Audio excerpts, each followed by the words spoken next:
సందడి.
కారు వెళ్తుంది లాస్ట్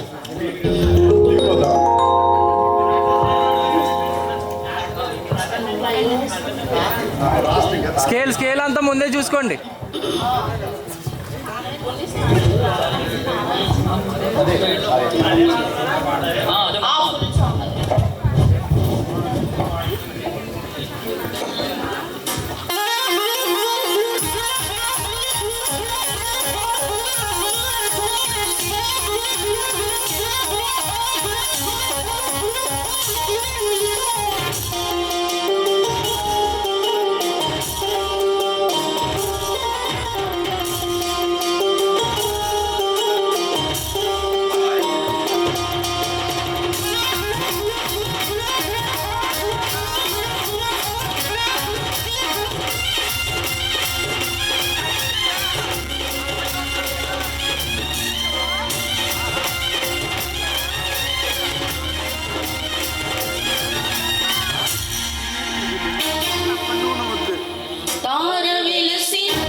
कौन चार्ज करता है?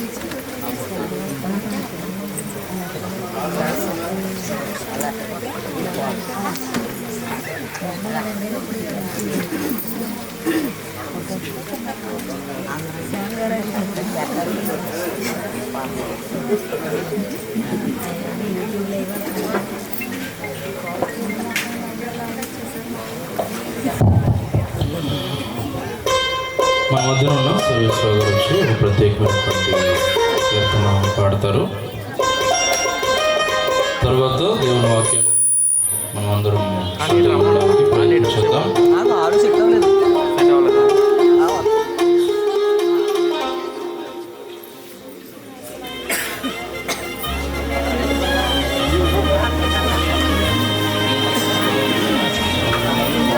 సెట్ అవ్వలేదంటే ఇంకా కొంచెం ఓవరాల్గా హైస్ తగ్గించండి. చాలా హైస్ ఎక్కువ ఉంది. ఇది దీన్ని కాదు, ఓవరాల్ అవుట్. స్థలమైన లేరే జన్మకు వశమాయ జినుల హృదయాలు, వశమాయ జినుల హృదయాలు.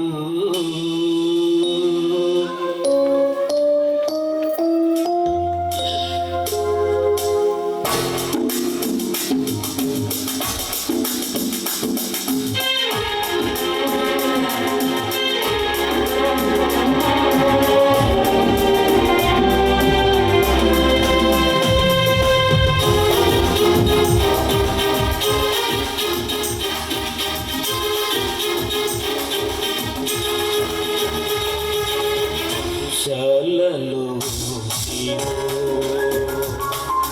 పవలించినావ పరమాత్ముడవు నీవు, పసిబాలుడవు కావు, పసిబాలుడవు కావు. పశుశాలలో నీవు పవలించినావ పరమాత్ముడవు నీవు, పసిబాలుడవు కావు, పసిబాలుడవు కావు.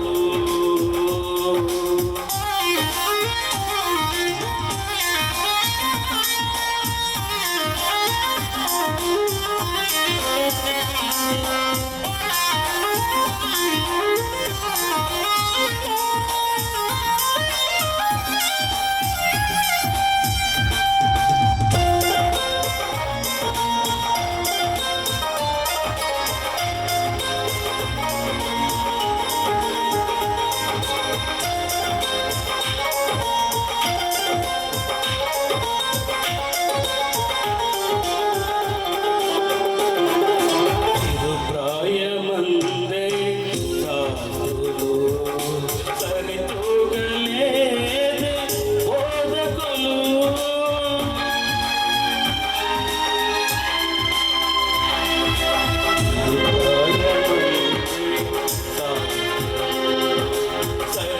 సరితూగలేదే బోధకులు, తలమైన లేదే జన్మకు, తలమైన లేదే జన్మకు, తలవంచే సర్వ లోకము, తలవంచే సర్వ లోకము.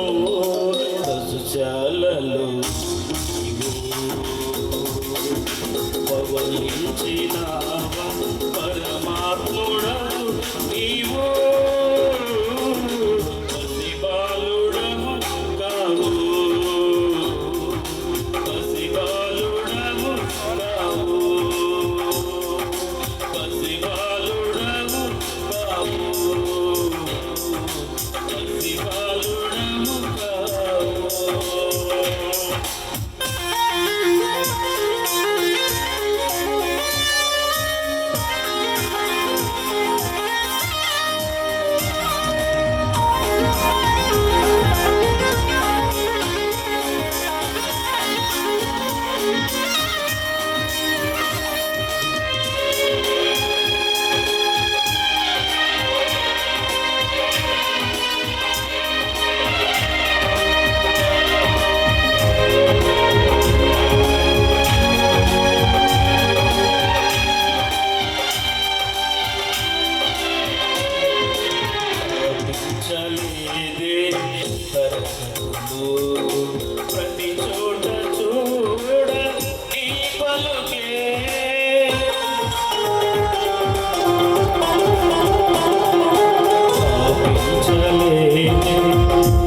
చదువు ప్రతి చోట చూడ ఈ పలుకే ధరించలేదే ఆయుధం ధరించలేదే ఆయుధం సమయజనుల హృదయాలు సమయజనుల హృదయాలు శలలో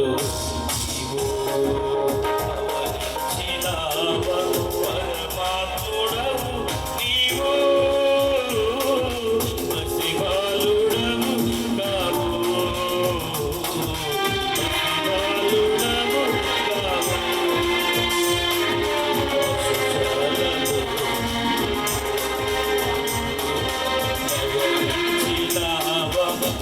పరమాత్ముడవు నీవు మసివాలుడవు కావు మసివాలుడవు కావు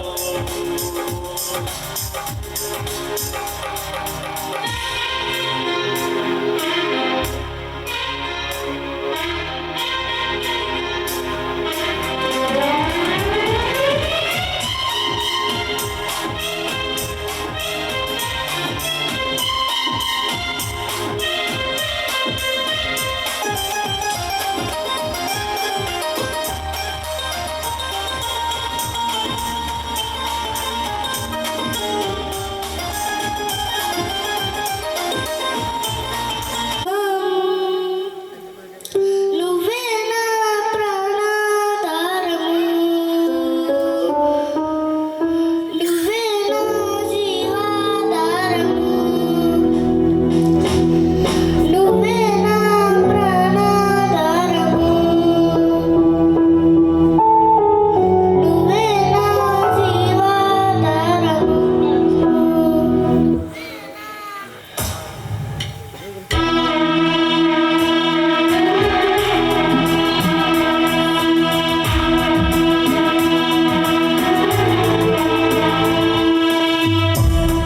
లేకపోతే నేను జీవించలేను నువ్వే లేకపోతే నేను బ్రతకలేను నువ్వే లేకపోతే నేను జీవించలేను నువ్వే లేకపోతే నేను బతకలేను నేను విడిచిన క్షణమే ఒక యుగమై గడిచిన జీవితము చెరడిన నా బ్రతుకే నిన్ను వెతికే నీ తోడు కోసం నిన్ను విడిచిన క్షణమే ఒక యుగమై గడిచిన జీవితము చెరడిన నా బ్రతుకే నిన్ను వెతికే నీ తోడు కోసం నువ్వే నా ప్రాణాధారము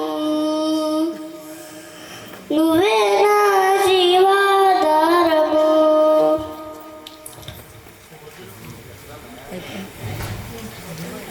నీతో నేను జీవిస్తానే కలకాలము నిన్నే నేను ప్రేమిస్తానే చిరకాలము లోకంలో నేనెన్నో వెతికా అంత శూన్యము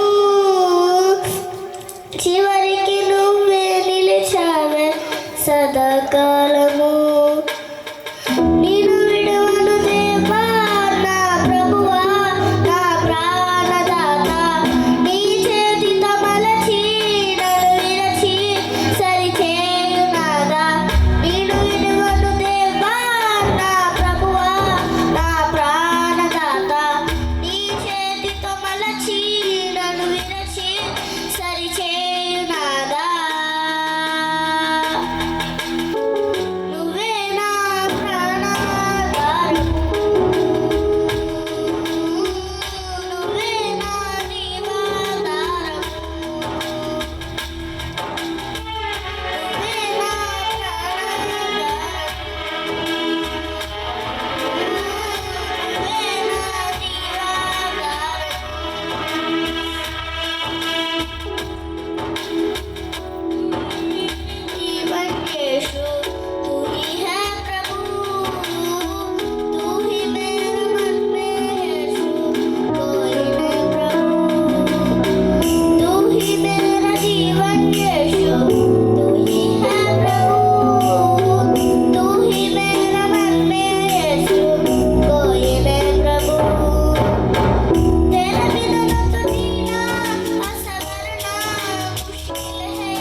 ఎంతవరకు చక్కగా కీర్తన ద్వారా దేవుని నామాన్ని మహింపరచండి. ప్రభు కృప చూపించుకు ఈ సమయంలో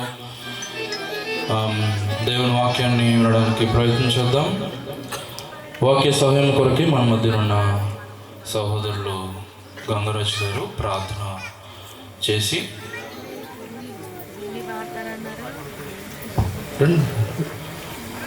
వాక్య సహాయం కొరకే సహోదరులు ప్రార్థన చేస్తారు. తర్వాత వాక్యం ఎత్తపడుతుంది. దైవజనులు వాక్యం అందిస్తారు.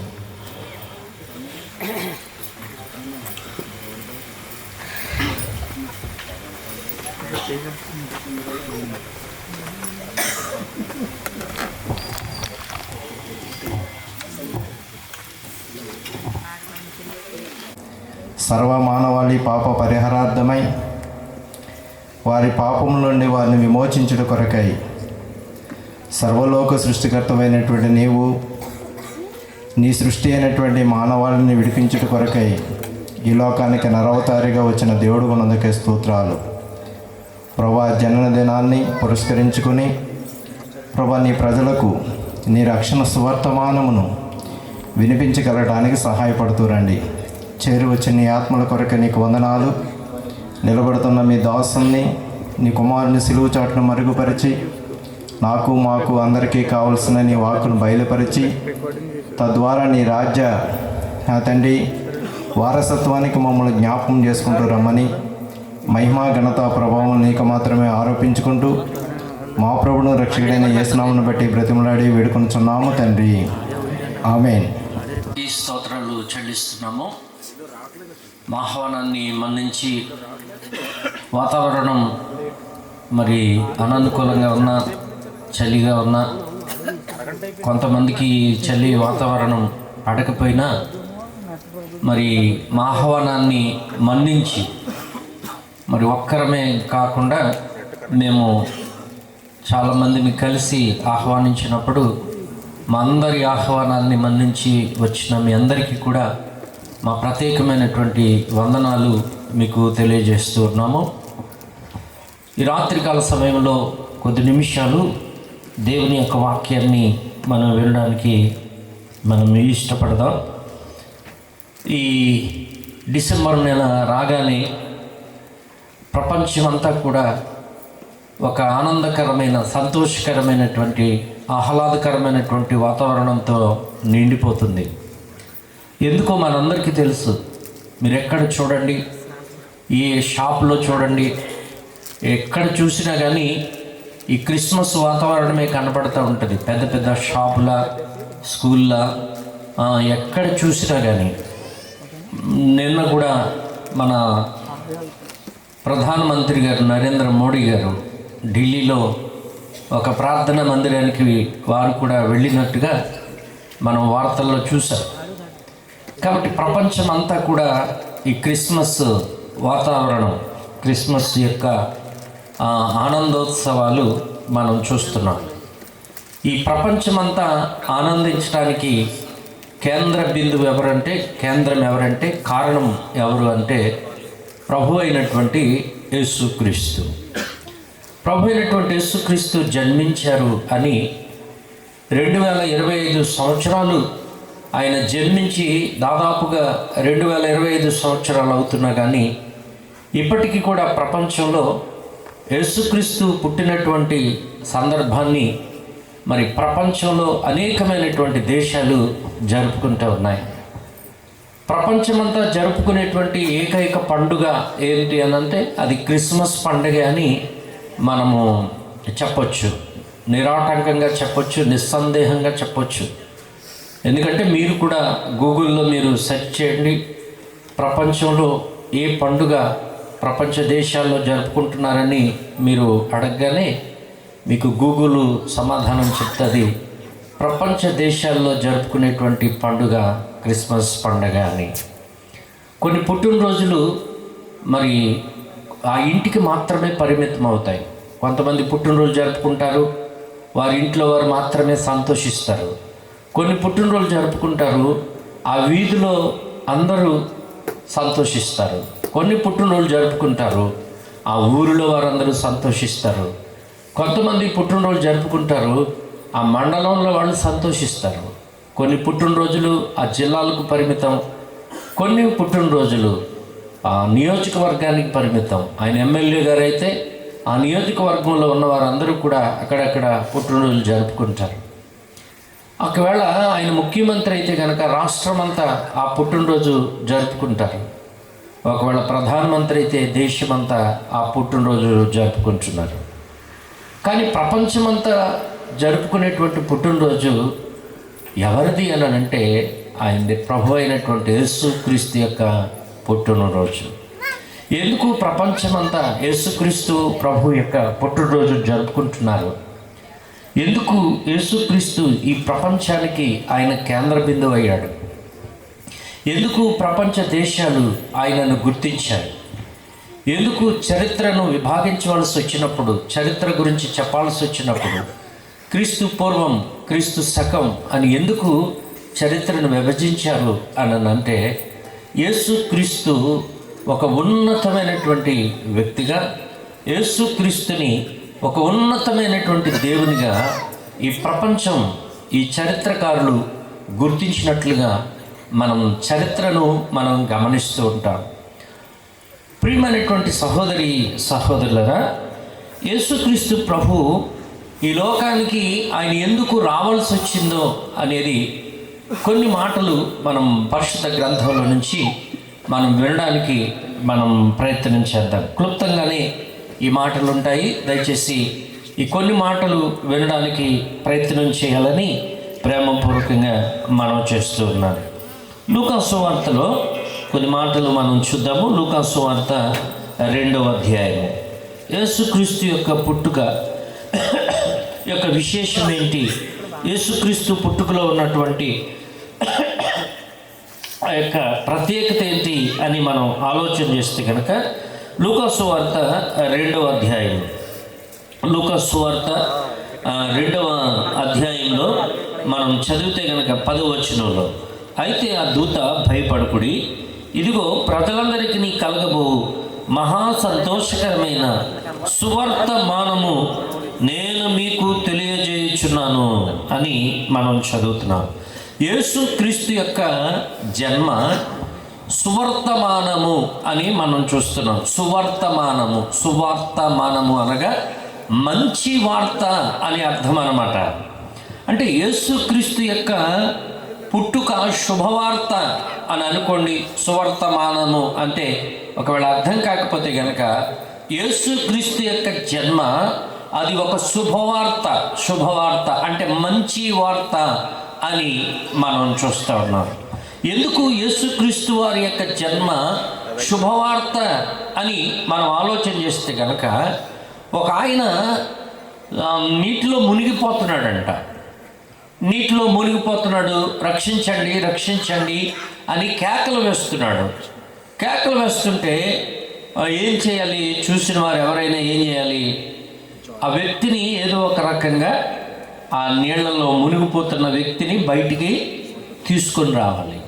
కానీ ఒక ఆయన ఏం చేశాడంట, 30 రోజుల్లో ఈత ఎలా నేర్చుకోవాలనే పుస్తకం విసిరాడంట. 30 రోజుల్లో ఈత ఎలా నేర్చుకోవాలి అనే పుస్తకాన్ని అతని మీదకి విసిరాడంట. నువ్వు ఆ పుస్తకం చదివి ఈత కొట్టడం నేర్చుకుని బయటికి రామని. బ్రతుకుతాడా చేస్తాడా? ఏమండి, బ్రతుకుతాడా చేస్తాడా? చనిపోతాడు. ఇవాళ ఒక వ్యక్తి ప్రమాదంలో ఉన్నటువంటి వ్యక్తి, అంధకారంలో ఉన్నటువంటి వ్యక్తి, ప్రియులరా, అతను విడిపించబడాలి, అతడు బయటికి రావాలి, ఆ కష్టం నుంచి, ఆ ఇబ్బంది నుంచి, ఆ శ్రమ నుంచి బయటకు రావాలి అని అంటే కనుక, ప్రియులరా, మనం చెప్పే మాటలు కాదు, మనం చెప్పే మాటలు వారికి మేలు చేయకపోవచ్చు, కానీ మనం చేసే పనులు వారికి మేలు కలిగించవచ్చు. మాటలు కాదు, ఏం కావాలి? చేతలు కావాలి, చేసి చూపించాలన్నమాట. మాటలు చెప్పడం వల్ల ఉపయోగం లేదండి ప్రియులారా. మా అక్క అంటూ ఉండేది, చిన్నప్పుడు సామెతలు చెప్తూ ఉండేది, మాటలు తేటలు మా ఇంట్లో, మాపటి భోజనం మీ ఇంట్లో అని. మాటలు తేటలు మా ఇంట్లో, మాపటి భోజనం మీ ఇంట్లో అని. చాలామంది మాటలు చెప్తారు కానీ ఆ మాటల్లో ఆ క్రియలు ఉండవండి ప్రియులరా. వాటి వలన మనకు ఎలాంటి ప్రయోజనం ఉండదు, మనకు ఎలాంటి ఆశీర్వాదం ఉండదు. యేసుక్రీస్తు ప్రభు ఎందుకు వచ్చారు అని అంటే ఆయన ఏదో మాటలు చెప్పడానికి రాలేదు. ఆయన మాటలు చెప్పారు, మాటలతో పాటుగా ఆయన కార్యాన్ని కూడా, క్రియను కూడా చేసి చూపించడానికి ఆయన ఈ లోకంలోనికి దిగి వచ్చినట్టుగా పరిశుద్ధ గ్రంథంలో మనం చూస్తూ ఉన్నాం. ఎవరికి సువార్త యేసుక్రీస్తు ఈ లోకంలోనికి వచ్చాడు లేక యేసుక్రీస్తు పుట్టాడు అనేది ఎవరికి సువార్త అని మనం ఆలోచన చేస్తే కనుక, యేసుక్రీస్తు ప్రభువారు ఈ లోకంలోనికి వచ్చినప్పుడు ఆయన చేసినటువంటి పనులు మనం చూస్తే కనుక చూద్దాం. చూడండి, యెషయా గ్రంథంలో ఒక మాట మనం చదువుకుందాం. యెషయా గ్రంథము 60వ అధ్యాయము. యెషయా గ్రంథం 60వ అధ్యాయము. యేసుక్రీస్తు ప్రభువారు ఎందుకు వచ్చారు?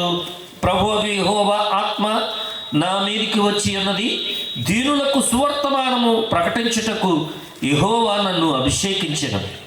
నలిగిన హృదయము గల వారిని దృఢపరచుటకును, చెరలోనున్న వారికి విడుదలను, బంధింపబడిన వారికి విముక్తిని ప్రకటించుటకును, యెహోవా హితవత్సరమును మన దేవుని ప్రతిదండన దినమును ప్రకటించుటకును, దుఃఖాక్రాంతులందరినీ ఓదార్చుటకును, సియోనులో దుఃఖించి వారికి ఉల్లాస వస్త్రములు ధరింపచేయుటకును అని చెబుతూ ఆయన నన్ను పంపి ఉన్నాడు అనే మాట మనం చదువుతున్నాం. దాని కంటిన్యూషన్లో మనం చదువుతున్నాం, ఆయన నన్ను పంపి ఉన్నాడు అని మనం చదువుతున్నాం.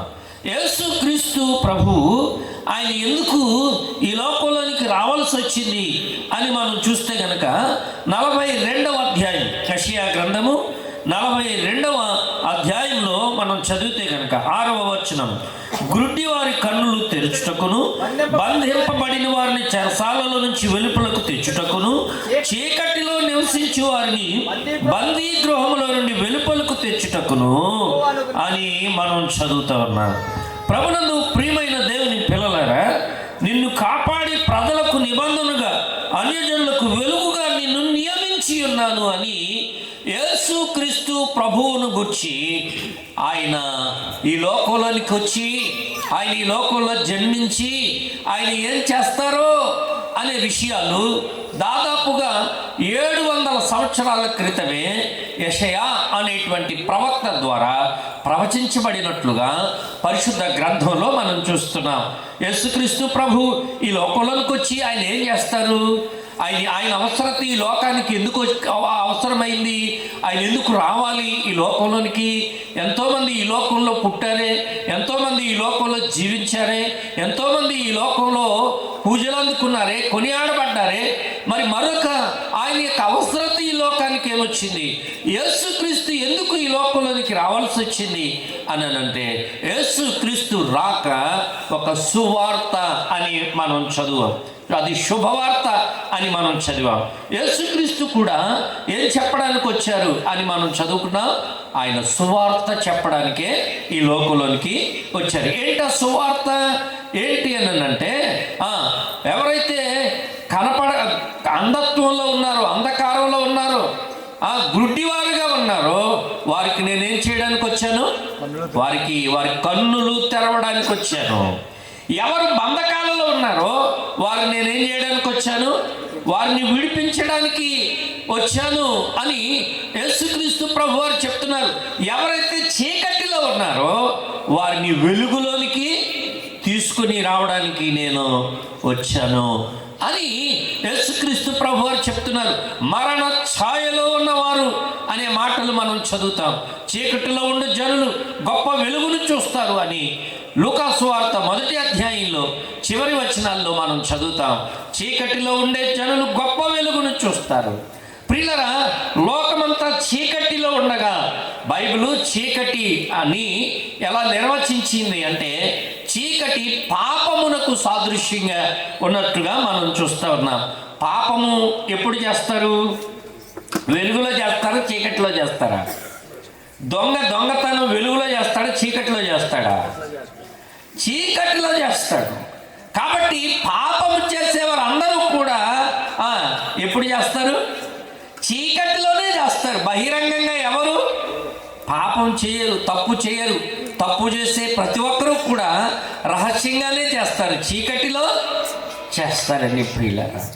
మానవుడు చీకటిలో ఉన్నాడు, మానవుడు అంధకారంలో ఉన్నాడు, మానవుడు గమ్యం తెలియక, దారి తెలియక, ఏం చేయాలో తెలియక, ఎక్కడికి వెళ్ళాలో తెలియక, ఎలా వెళ్ళాలో తెలియక అంధకారంలో తడువులాడుతూ ఉండగా, ఆ అంధకారంలో, ఆ చీకటిలో ఉన్నటువంటి వ్యక్తికి వెలుగుగా ఆ వ్యక్తి యొక్క కన్నులు తెరిచి ఆ వ్యక్తికి వెలుగును చూపించి, అనగా పరలోకాన్ని చేర్చడానికి యేసుక్రీస్తు ప్రభువు ఈ లోకంలోనికి వచ్చినట్టుగా పరిశుద్ధ గ్రంథంలో మనం చూస్తూ ఉన్నాం.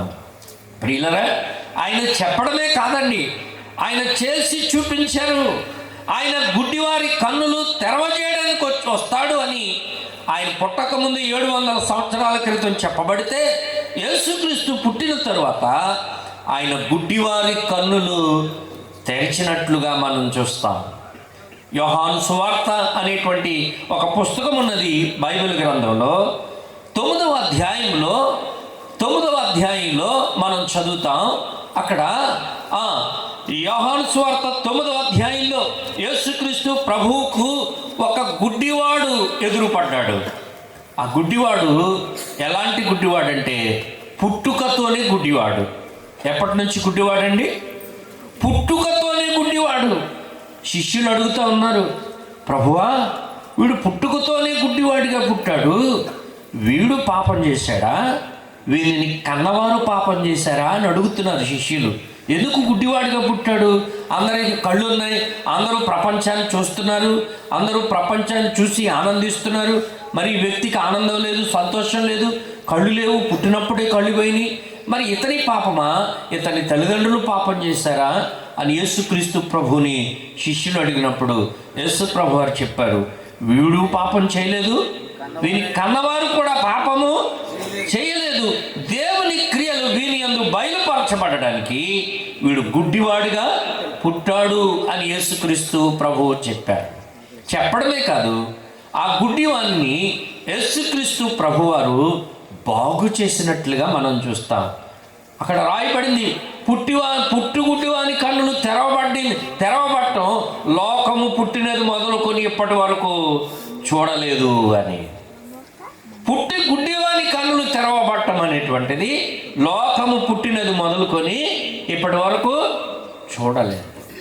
అంటే ఈ ప్రపంచం పుట్టినది మొదలుకొని ఎవరు చేయలేనటువంటి కార్యాలు యేసుక్రీస్తు ప్రభువు మాత్రమే చేశారు. ఇవాళ అంధకారంలో ఉన్నటువంటి వ్యక్తికి, చీకటిలో ఉన్నటువంటి వ్యక్తికి,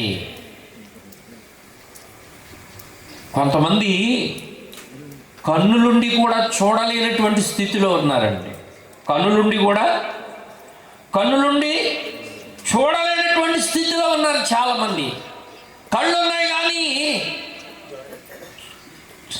చూడలేకపోతున్నారు. అలాంటి అంధకారంలో ఉన్నటువంటి వ్యక్తిని, వాస్తవాన్ని గ్రహించలేని స్థితిలో, నిజాన్ని గ్రహించలేనటువంటి స్థితిలో ఉన్నటువంటి వ్యక్తి యొక్క కన్నులు తెరవడానికి యేసుక్రీస్తు ప్రభువు ఈ లోకంలోనికి దిగి వచ్చినట్లుగా పరిశుద్ధ గ్రంథంలో మనం చదువుతున్నాం. ఆయన కుంటివారికి కాళ్ళు ఇచ్చాడు, మోగవారికి మాటిచ్చాడు, చెవిటి వారికి వినికిడి దయచేశాడు. ప్రియులరా, ఇది ఎంత గొప్ప శుభవార్త! ఇది క్రీస్తు యొక్క రాక లేక ఆయన యేసుక్రీస్తు యొక్క జన్మ ఈ లోకానికి సమాధానాన్ని తీసుకుని వచ్చింది. ఇవాళ లోకంలో కొదువైంది ఏంటి అని అంటే సమాధానం. ఉద్యోగం ఉన్నది, వ్యాపారం ఉన్నది, వ్యవసాయం ఉన్నది, ధనం ఉన్నది, వెండి ఉంది, బంగారం ఉన్నది, ఆస్తి ఉన్నది, అంతస్తులు ఉన్నాయి, పొలాలు ఉన్నాయి, స్థలాలు ఉన్నాయి. మానవుని జీవితంలో ఏ కొదువలేనటువంటి పరిస్థితులు చాలామంది జీవితాల్లో ఉన్నాయి. పిల్లలు ఉన్నారు, భర్త ఉన్నారు, భార్య ఉన్నారు, అందరూ ఉన్నారు. కానీ జీవితంలో ఏం లేదు, జీవితంలో సమాధానం లేదండి. ఇవాళ మానవుని యొక్క జీవితంలో సమాధానం పరిస్థితులు మనం చూస్తూ ఉన్నాం. భార్య భర్తల మధ్యలో సమాధానం లేదు, అన్నదమ్ముల మధ్యలో సమాధానం లేదు, అక్క చెల్లెల మధ్యలో సమాధానం లేదు. ఎవరి జీవితంలో చూసినా, ఎవరి కుటుంబంలో చూసినా కానీ ఏం లేదండి, సమాధానం లేదు. ఉద్యోగమా ఉన్నది, వ్యవసాయమా ఉన్నది, వ్యాపారమా ఉన్నది, డబ్బా ఉన్నది, బంగారమా అన్నీ ఉన్నాయి, కానీ ఏం లేదు, సమాధానం లేదు. సమాధానం ఎక్కడ దొరుకుతుంది? సమాధానం ఎలా దొరుకుతుంది? ఒక ఆయన రాశాడు, సమాధానం ఎక్కడ ఉన్నది, శాంతి అనేది ఎక్కడ నాకు దొరుకుతుంది అని. ఎక్కడెక్కడో తిరిగాను, ఏమేమో చేశాను, కానీ చివరికి అది నీలోనే కనుగొన్నాను. ఎంత మంచి దేవుడు అయ్యా అని ఒక ఆయన రాశాడు పాట. సమాధానం కోసం నేను తిరిగాను, చాలా స్థలాలు తిరిగాను, కానీ ఎక్కడ నాకు సమాధానం దొరకలేదు. పీస్ అంటారు ఇంగ్లీష్లో, సమాధానం. యేసుక్రీస్తు ఎందుకు ఈ లోకంలోకి వచ్చాడు అని అంటే సమాధానం ఇవ్వడానికి వచ్చాడు. మానవుని జీవితంలో ఎందుకు సమాధానం లేదు అని అంటే బైబిల్ చెప్పే సమాధానం ఏంటంటే పాపము వలనే మానవుని యొక్క జీవితంలో సమాధానం లేదు.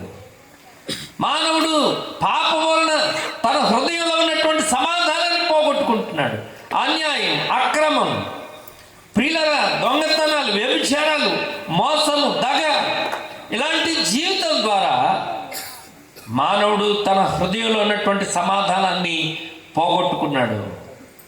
ఈ సమాధానం బజార్లో దొరికేది కాదండి, అది ఏ కొట్లో దొరికేది కాదు, అది ఎక్కడ అమ్మరు, అది ఎక్కడ మనం కొనుక్కోలేమండి ప్రియులర. ఆ సమాధానం ఎలా దొరుకుతుంది, ఎక్కడ దొరుకుతుంది అని అంటే యేసుక్రీస్తు మాత్రమే ఒక వ్యక్తి జీవితంలో ఆ సమాధానాన్ని ఇవ్వగలడు అని దేవుని వాక్యం సెలవిస్తూ ఉంది. లోకాసు సువార్తలో ఒక స్త్రీ చెప్పబడింది, ఒక స్త్రీని గురించి చెప్పబడింది. ఆమె పేరు అక్కడ వ్రాయబడలేదు, కానీ పాపాత్మురాలైన స్త్రీ అని వ్రాయబడింది. దేవుని ముఖాన్ని మనకు కనబడకుండా ఆయన ముఖాన్ని మనం నేరుగా చూడలేనటువంటి పరిస్థితులు మన పాపమే కలగజేసింది అని మనం గమనిస్తాం. ప్రియులరా, పాపం అంటే బైబిల్ చెప్పే నిర్వచనం ఏంటంటే ఆజ్ఞాతిక్రమమే పాపము. అంటే దేవుడు ఏది చేయొద్దన్నాడో అది చేయడమే పాపము అని బైబిల్ చెప్తా ఉంది ఒక్క మాటలో చెప్పాలంటే. ఇంకా మనం చెప్పాలంటే త్రాగుడు పాపమని బైబిల్ చెప్తుంది, దొంగతనం పాపమని బైబిల్ చెప్తుంది, నరహత్య పాపమని బైబిల్ చెప్తుంది, వ్యభిచారం పాపమని బైబిల్ చెప్తా ఉంది, అబద్ధాలు పాపమని బైబిల్ చెప్తా ఉంది, మోసాలు పాపమని బైబిల్ చెప్తా ఉంది. ఇలా ఎన్నో విషయాలను బైబిల్ చెప్పింది పాపము అని. ఇలాంటి జీవితం కలిగినటువంటి వారు ప్రియులరా, వారు నేరుగా ఒక వ్యక్తిని ఎదుర్కోలేరు. భర్త భార్యను ఎదుర్కోలేదు, భర్త భార్యను ఎదుర్కోలేడు, పిల్లలు తల్లిదండ్రులు ఎదుర్కోలేరు, తల్లిదండ్రులు పిల్లల్ని ఎదుర్కోలేనటువంటి పరిస్థితులు లోకంలో మనం చూస్తున్నాం. ఈమె కూడా యేసుక్రీస్తు ప్రభువుని నేరుగా చూడలేక ఆయన వెనక తట్టు నిలిచింది అని లోకాసు సువార్త 7వ అధ్యాయంలో మనం చదువుతాం. ఆమె వెనక తట్టు నిలవబడి ఆమె కన్నీరు కారుస్తోంది, ఏడుస్తూ ఉంది. ఆ పరిశుద్ధిని చూడగానే, యేసుక్రీస్తు ప్రభువుని చూడగానే ఆమెకి తన పాప జీవితం గుర్తొచ్చింది. యేసు ప్రభు ఒక అద్దం అనుకుంటే, మచ్చలేని అద్దం అని అనుకుంటే యేసు ప్రభు ఆ అద్దంలో ఏం కనపడుతుందండి? మనకి మన ముఖం కనపడుతుంది కదా, అద్దంలో మన ముఖం కనపడుతుంది. యేసుక్రీస్తు యొక్క జీవితం లేక యేసుక్రీస్తు ఒక స్వచ్ఛమైనటువంటి అద్దం అని అనుకుంటే, ఆ యేసుక్రీస్తు అనే అద్దం ముందు మానవుని దేవునితో సమాధానపరచడానికి యేసుక్రీస్తు ప్రభువు చేసినటువంటి గొప్ప కార్యం ఏంటో తెలుసా? ఆయన సిలువలో మరణించవలసి వచ్చింది. యేసుక్రీస్తు ప్రభువు మానవుని దేవునితో సమాధానపరచడానికి ఆయన ఎందుకు ఈ లోకంలోకి వచ్చాడో తెలుసా? సమాధానపరచడానికి వచ్చాడు, సమాధానం ఇవ్వడానికి వచ్చాడు. ఆ సమాధానం పరిచేటువంటి ఆ పరంపరలో యేసుక్రీస్తు ప్రభువు మీద ఉమ్ములూశారు. యేసుక్రీస్తు ప్రభువుని అనరాని మాటలు అన్నారు. యేసుక్రీస్తు ప్రభువుని నిందించారు, యేసుక్రీస్తు ప్రభువుని గుద్దారు, యేసుక్రీస్తు ప్రభు యొక్క గడ్డాన్ని ఇట్లా వెంట్రుకలు పట్టుకుని ఇట్లా పెరికేశారు. యేసుక్రీస్తు దేహం మీద కొరడాలతో కొడుతుంటే ముద్దలుగా ఆయన శరీరంలోని కండలు కూడా వచ్చాయి. మనమైతే ఏం చేస్తాం చెప్పండి? ఒక్క దెబ్బకే మీ మధ్యవర్తిత్వం మాకొద్దండి, మీ గొడవలు మాకొద్దు, మీరు చూసుకోండి, ఒకవేళ వెళ్తే కోర్టుకు వెళ్ళండి అని చెప్తాం మనం. కానీ యేసుక్రీస్తు ప్రభు ఆయన ఎలాంటి సమాధానకర్త అనంటే, నీకు నాకు దేవునికి మనకి ఉన్నటువంటి ఆ గొడవ, ఆ తగువు, ఆ వివాదం, ఆ విభేదం, దాన్ని తొలగించడానికి యేసుక్రీస్తు ప్రభు ఈ లోకంలోనికి ఆయన దిగి వచ్చాడు.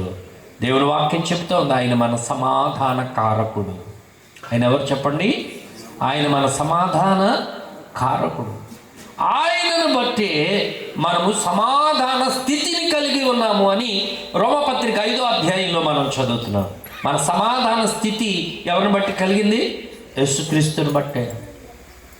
ఆయన నీ స్థానంలో నువ్వు తినవలసిన దెబ్బలు ఆయన తిన్నాడు, నువ్వు పడవలసిన మాటలు ఆయన పడ్డాడు, నీవు పొందవలసిన గాయాలు ఆయన పొందాడు, నువ్వు పొందవలసినటువంటి అవమానాలు ఆయన పొందాడు.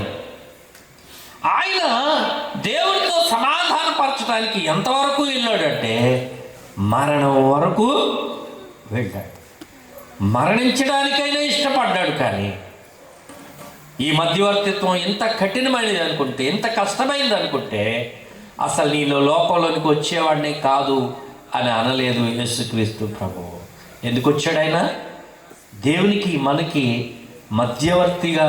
మధ్యవర్తిత్వం మీడియేటింగ్ చేయడానికి యేసుక్రీస్తు ప్రభు ఈ లోకానికి దిగి వచ్చాడు. వచ్చి ఆయన మానవుని స్థానంలో, మన స్థానంలో మన శిక్షను ఆయన భరించి, మన వేదన ఆయన భరించి, ఆయన ఏ నేరం చేయలేదు, ఆయన ఏ పాపం చేయలేదు, కానీ మన శిక్ష ఆయన మీద వేసుకున్నాడు, మన భారం ఆయన మీద వేసుకున్నాడు. ఇలాంటి మధ్యవర్తులు ఈ లోకంలో ఎవరైనా ఉన్నారా? ఇలాంటి మధ్యవర్తులు ఉన్నారండి ఈ లోకంలో ఎవరైనా ఉన్నారా? ఎవరు లేరండి, ఎవరు లేరు. మధ్యవర్తి అంటే కొన్నిసార్లు ఏదో ఒకటి ఆశిస్తాడు మన నుంచి కదా, ఏదో ఒకటి ఆశిస్తాడు. మరి మీ తగు తీరుస్తాను, మరి నాకేంటి అనేవాళ్ళు ఉన్నారా లేదా? ఉన్నారండి. మిమ్మల్ని సమాధానపరుస్తాను, మీ మధ్యలో ఎలాంటి గొడవలు లేకుండా చేస్తాను, మరి నాకేంటి అనేవారు, ప్రతిఫలం ఆశించేవారు ఉన్నారండి. కానీ యేసుక్రీస్తు ప్రభు ఎలాంటి ప్రతిఫలం ఆశించకుండా ఆయన పరలోకం నుంచి భూలోకానికి దిగి వచ్చాడు.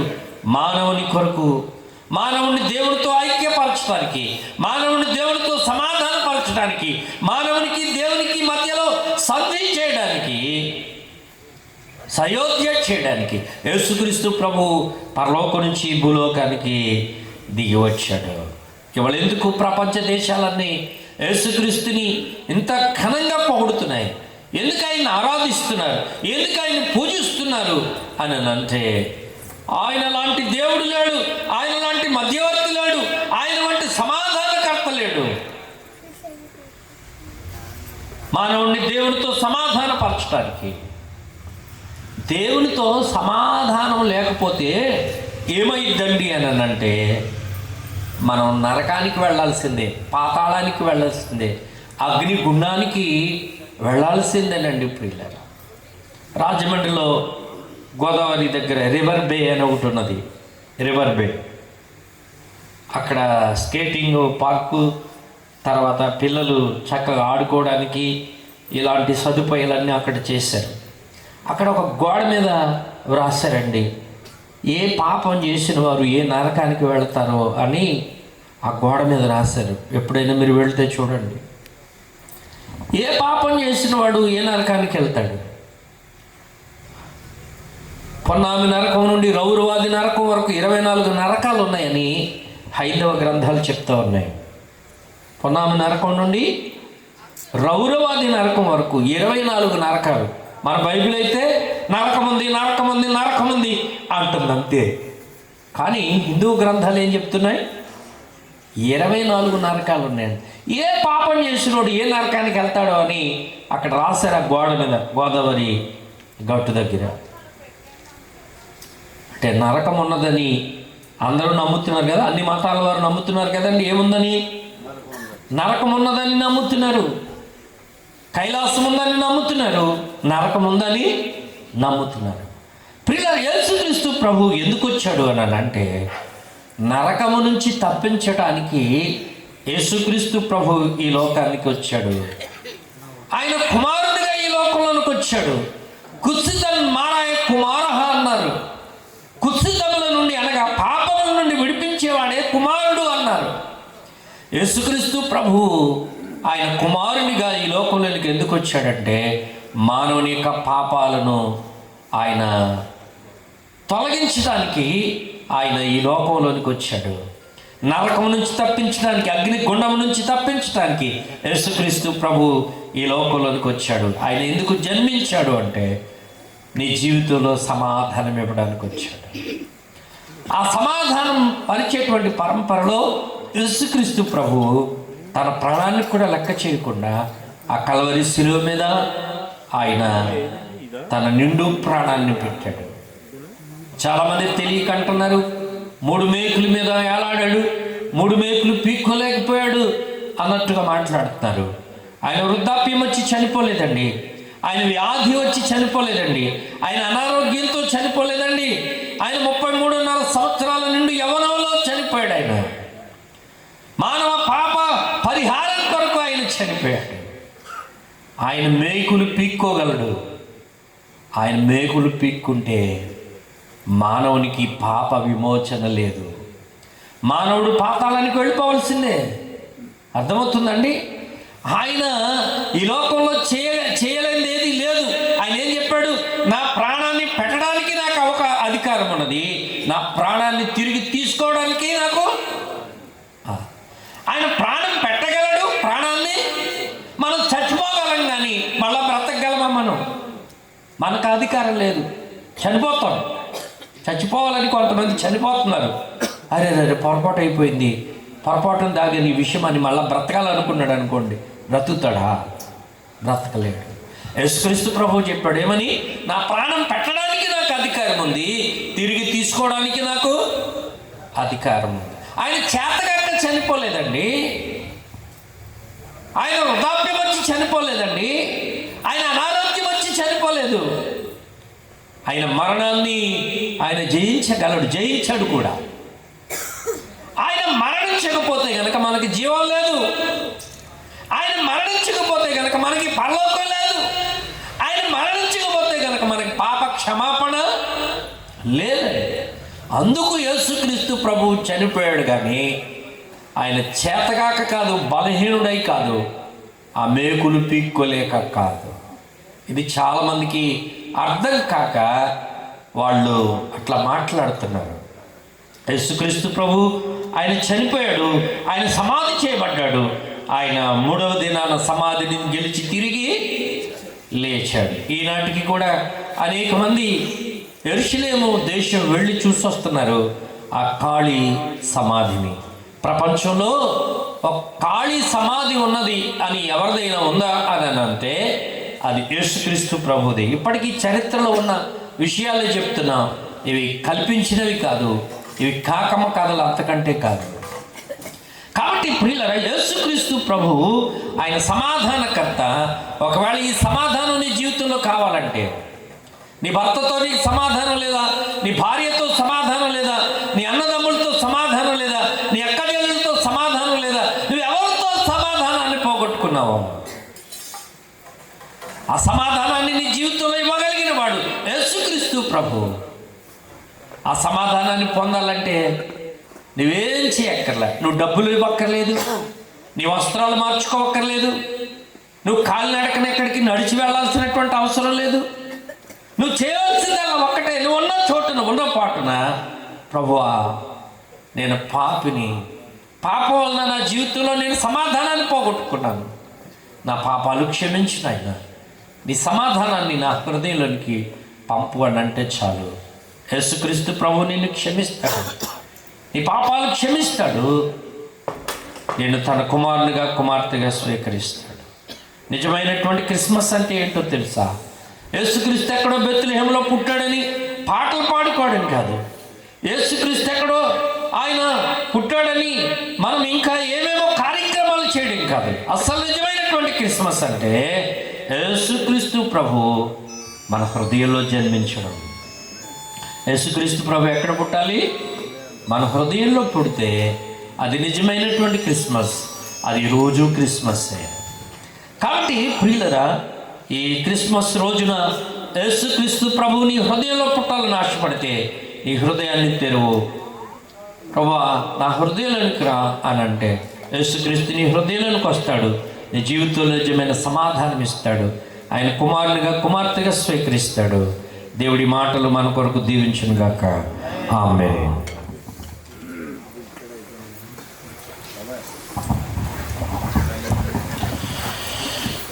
ప్రభుకి స్తోత్రం చెల్లిస్తున్నాం. ఇంతవరకు చాలా శ్రేష్టమైనటువంటి తలంపుల ద్వారా దేవుడు మనతో మాట్లాడుతూ వచ్చాడు. ప్రభు అయిన యేసుక్రీస్తు వారి యొక్క పుట్టుక చాలా శ్రేష్టమైనది. లోకంలో పుట్టిన వారందరూ జీవించడానికి, బ్రతకడానికి పుడితే ప్రభు అయిన యేసుక్రీస్తు వారు మాత్రం మరణించడానికి ఆయన జన్మించారు. కారణం, మరణపు ఛాయలలో